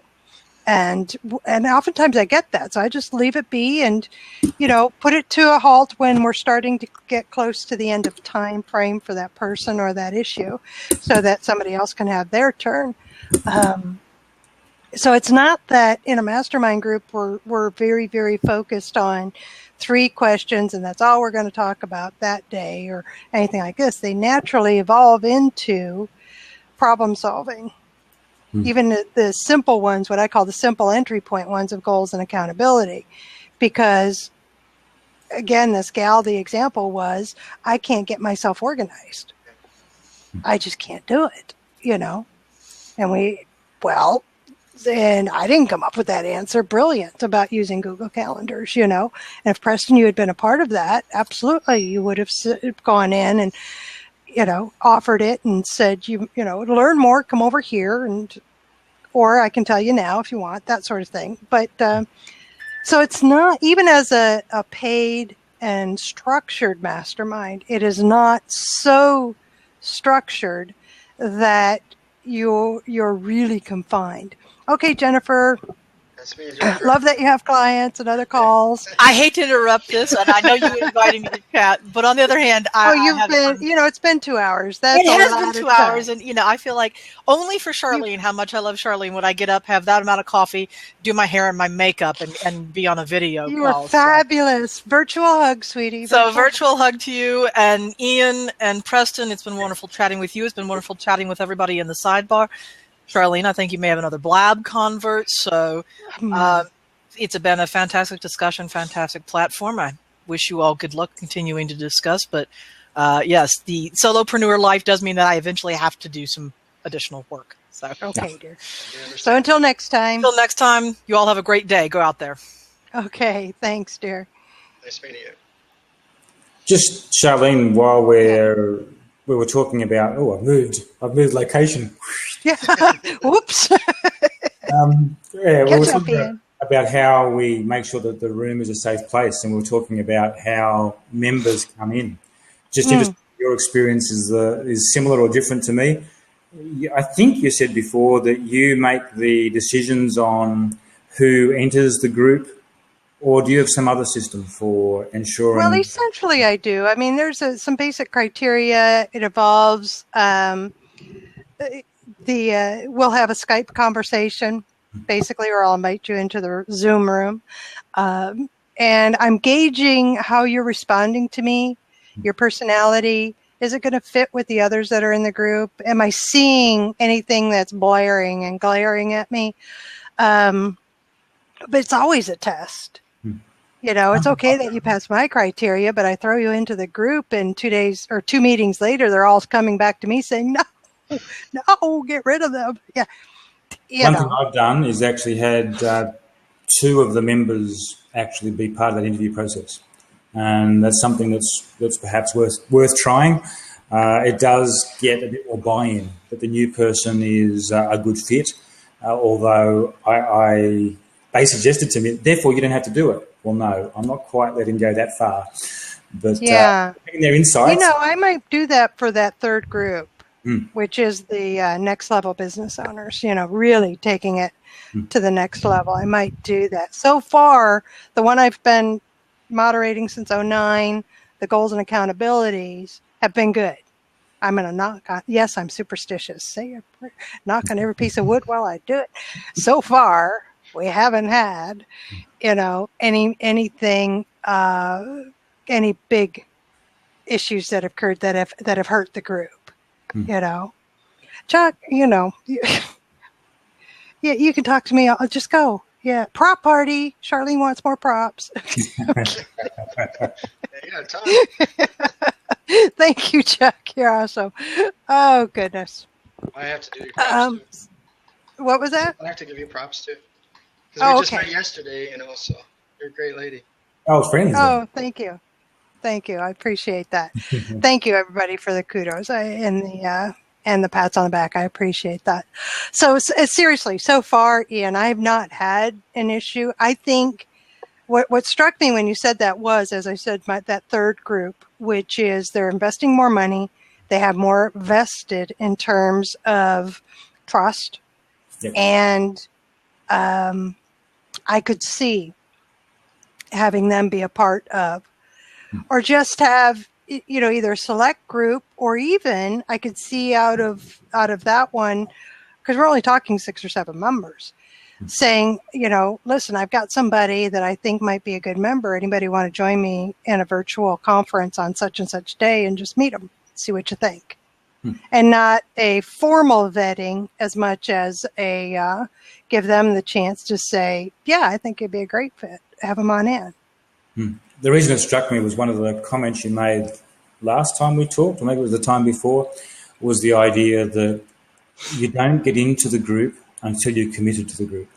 And it struck me that that interview process might help with that, because at least you've got more of the group participating in the process, especially at the high end. I wouldn't do it way down. Okay, at the high end, yeah, because at the lower end, the commitment comes in the form of payment before entry, talking to me and being willing to answer my questions about who you are, what you do, why you're going to be a part of this, what can you offer, you know? Yeah. What have you done in the past? You know, just a conversation, and that conversation reveals that you're willing to share information with other people. You're willing to help problem solve somebody else. Because the minute you come off to me as somebody who could care less, I'm all about me, you're not going to be a good member. You just can't be. Not for the kind of groups that I like to run. You might be elsewhere. Yep. You know. I think commitment is a big deal too, because, you know, when we had our groups, we had, you know, we were structured, but we weren't saying, you know, you have to be here every week, because obviously if business takes you away, I want you to do business. I don't want you to be here, right? But the fact of the matter, you know, but you had to have some commitment. So we said you had to have at least a 50% commitment. We meet every week here. It's comfortable. Obviously, you can bring your own lunch. We were in a beautiful location because it was one of my clients that had a conference room, so we could have 50 people there. We brought the pop, we brought the water, we brought the snacks, and then they brought their lunch. So it worked out really well. But the thing is that those that were not committed, at least 50% of the time, then they weren't a good fit for the group. No, and your mastermind is a little different though. So, hi, how are you? I'm great. How are you doing? Not bad. It's once again, Charlene, congratulations, because it's another great blab and another great topic and subject with some, you know, real quality people discussing it. And for me, I've been involved in some sort of mastermind groups previously concerning the sports business, the sports industry. Right. And for me, you always have to be careful sometimes, because, you know, what are the real reasons somebody wants to sit at the top table? Is it, for me, it's got to be purpose, not power. And it's certainly got to be substance and not spin. And, you know, there's a couple of bits and pieces in there I think they're ultimately massively important, because if who is ever going to be involved in it are prepared to give up their time, energy, effort, knowledge and experience, then, you know, you want to make sure that they're being surrounded by like-minded people who share the same values, the same vision, and the same beliefs. Otherwise, when I've been involved before, it just sort of falls apart a little bit, because, you know, you're starting to question the ethics, you're starting to question the reality. It just, you know, for me, it doesn't work. So, you know, I think with like everything, you have to start with the end in mind. And, you know, I always say anyway, we start everything with why. We all know what we do and how we do it, but why are we doing it? And if you can then base everything around that, then I think you have an opportunity to really create something, purely because I think there's a lot of, this platform has already brought together a lot of quality people into one space. It's also a really good little template to be able to sit down and just say, right, I'm going to go on blab for half an hour and you know, and just talk. The ease of use is great. So I think there's a huge opportunity, if the right people with the right motives get together, to be able to deliver the right solutions for everybody. Well said, Julian. So do you have anything to add in terms of the power of a mastermind? Having run a couple of your own, what you've seen, your experience either as the moderator or as a member? Again, I think we need to start with the why. You know, you come out with if you're going to have a mission statement, and then you're going to sort of purport your values. You know, what are the 3 or 4 key values of the mastermind group? You know, what is the mission? What are we trying to achieve? And then we look at the small, medium, and long-term goals along the roadmap. Because, you know, as I said in the comments section, a lot of these things that are a journey, they're not a destination. You never ever get there, because, you know, expectation, technology, everything changes. And it's really getting, the key thing is getting the right people with the right motives. And then I think if you get like-minded people together, it's great. And, you know, one of my key mantras, it's amazing what can be achieved when nobody cares who gets the credit. And that for me, there's the power. Yeah, and that for me is what it's all about. You know, if I got to be honest, I know very little. I hate the word expert. I hate the word guru. I just think that, you know, all I ever try and do is be open and honest and try and talk some common sense based around some sort of business structure. But unfortunately, common sense isn't very common anymore. So, you know, it's a case of sitting down and just being open and honest and saying, okay, what are we going to discuss today? If we're going to discuss, I don't know, how to keep fish. Well, let's ensure that everybody's involved. These have at some point kept fish, because, you know, we can all read books, but ultimately, you know, have you been on the front line? Have you been on the coal face, as we would say in the UK? And, you know, then being able to apply your knowledge and experience in an environment where nobody's trying to take the top seat.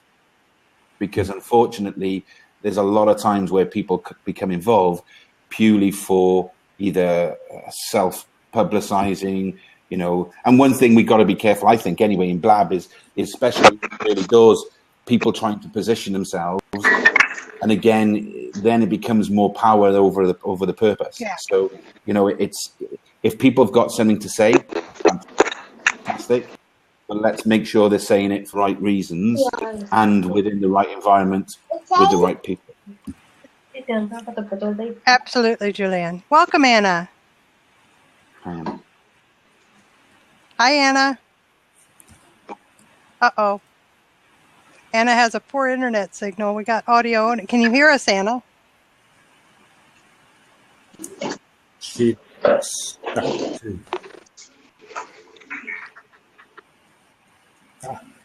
Okay, I'm going to ask Anna to try it again.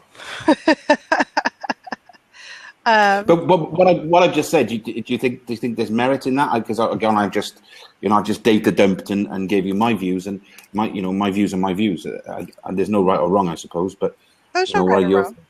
Go ahead, Ian. No, they're brilliant. Absolutely. Starting with why is the purpose, right? When they come to a mastermind group, when someone goes to their work, if they're not connected with why they're there, their intention, the result, their contribution is immediately lowered.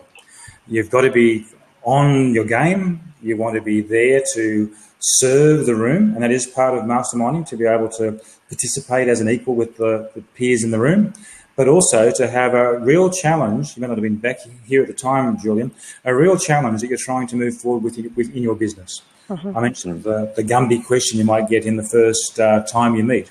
That's not acceptable after the first time. And when they come the second or the third time without anything to work on, their why is not big enough. So it's great to ask the question of what is your why, because really that's going to motivate their behaviour, both in the program and back in the office. You know, how you do one thing is how you do everything to some extent, but come on your game, be there for your purpose, or it's not going to work for either of us. Yeah, I like what AJ said in the side, doc_business, where he says Julian gave you a great gift, that from now on he's going to start all his mastermind groups by asking each member to state why they are there.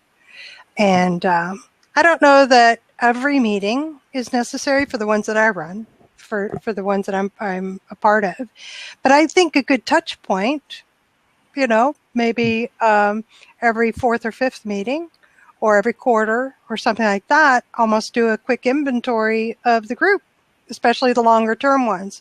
Gian and I were talking about the 6 month to year after year groups, you know, sit down and, you know, well, let's do send out the email reminder that is the agenda today or the agenda next week, prep them. The next agenda is going to be, can we kind of review where we are as a group? Why are we here? Can we talk about that and get regrounded in, or to keep ourselves grounded as to why are we here? You know, and I think that would answer the question. Anybody see the light bulb go? That would answer the question of, so what happens when the group's been meeting as a core group for many, many years? Is there still value?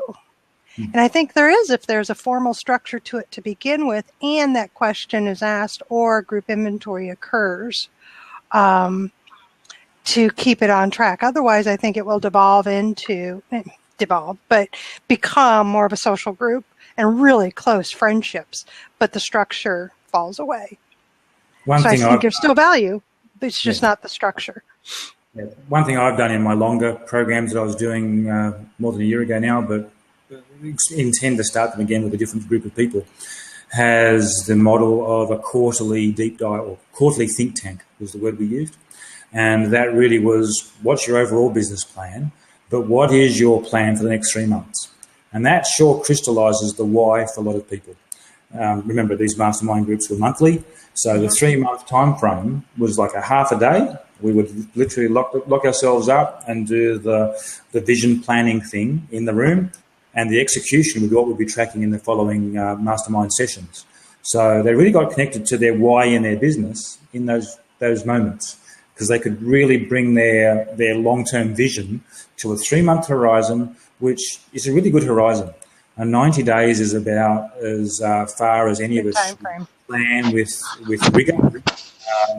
Obviously, you need to change it through 90 days, but to plan way longer than 90 days in a dynamic business environment is perhaps too long. So 90 days was a sweet spot for me. Well, hence my 90-day, 3 month goals and accountability group. I mean, really, because it is so many of us as solopreneurs and very, very small business owners just get lost in working inside our business and not on it. And a lot of things just don't get done. So we tend to be pulled in a lot of different directions. And I'll have, and others will have on their desk the project, or you can see the blue Post-it note behind me is a current project I'm working on, But if I'm stuck and I don't have any place that's going to keep me accountable to getting it done, when I get stuck, oftentimes I'll kind of set it aside and I'll practice my procrastination. And 6 months go by and I still haven't finished the project. I still haven't gotten something launched. I still haven't. Hence, 90 days, get it done and move on. Hi, Anna. Quick, Hello, while you've got good connection. Working. Hi from Finland. It's evening here, and I was actually giving some porridge for my son and had trouble with it. Yeah. So I'm really glad I pumped into this group, because I'm actually a solopreneur and as a mompreneur, and currently with my kids at home and trying to find new ways to network with people. And I think this Blab is awesome for this, to find international and Finnish entrepreneurs and try to share ideas and especially for networking. And I think this mastermind group sounds really terrific idea. I was wondering if this is something that it's going on monthly or weekly or something like this to follow up. Well, it depends. Now, I'll tell you about mine, and Ian will tell you about his, and Julian can tell you about his. So mine is 3 month, meet 6 times. So you meet twice a month, virtually. Goals and accountability setting, and it's an excellent introduction into what a mastermind group actually is like while you're getting things done. Then I have a second one that is Grow Your Business by invitation only. Again, meets monthly, twice a month. And it is just a group of solopreneurs, small business owners that are there to get problem solved and to possibly learn a few things from each other and share resources and what have you. So that's on a month-to-month that I have just implemented, and nobody was bothered by it. 6 month commitment. Thank you, Ian. Right up front, you have a 6 month commitment. Ian? Yeah, very, very similar. I'm actually in the process of relaunching mine. I did, you may have missed it, Anna, coming in a bit later. I've been doing 6 month programs that were quite intensive. 6 months, I did another 6 months, and right now I'm just been doing another project that has taken me away from that. But similar model to Charlene. I don't have at the moment, but I might just start that entry-level model that she was speaking about. But where I'm heading really is to look at some of these niched groups, such as, you'll see my branding I'm using today is dynamic speaking, which is a bit of a munge of the fact that I do some public speaking training, but also I see a lot of my facilitation in masterminds as dynamic speaking as well, because that's what it is. I'm really managing a room of people talking. And I see a whole bunch of stuff with Blab and other platforms that are a great foray for entrepreneurs to start speaking. So I'm going through a bit of a rebranding at the moment, but similar modules, similar programs to what Charlene's talking about, particularly for speakers, is one thing I have done last year or this year, early in the year. And I'm also looking at a pretty new concept in my world with IT CIOs. And it's a bit of a hot project to look at that niche and similar niches and bringing not just like-minded, but like industry people together to tackle it that way, which is a little bit different. Because I've been running programs for 4 to 5 years now with the generic solopreneur, 5-person business, 10-person business type companies. And a CIO is a very different breed. But I have 25 years in IT before I started this stuff. So it's just a great opportunity to, going into small business, I was taking a lot of stuff from corporate and bringing it into small business. I'm almost thinking of doing that away. Some of our small business ideas back to corporate. So I will run both sorts of programs, but I do want to play with that bigger niche. Okay. And Julian, you're focused in the sports industry, right? Yeah, I've been quite fortunate that I've managed to get around the world and sort of work on a number of sort of mastermind groups, if you like. And we've been doing it sort of on a monthly basis. Where I am at the moment is that I've spoke at a lot of conferences and seminars around the world talking about sports business and getting them to think differently, which is quite difficult to do because most sport and organization focus on the one thing they can't control, which is the enough emphasis on everything else they can control, which is customer experience, everything to do with engagement, branding, whatever you want to say. But I've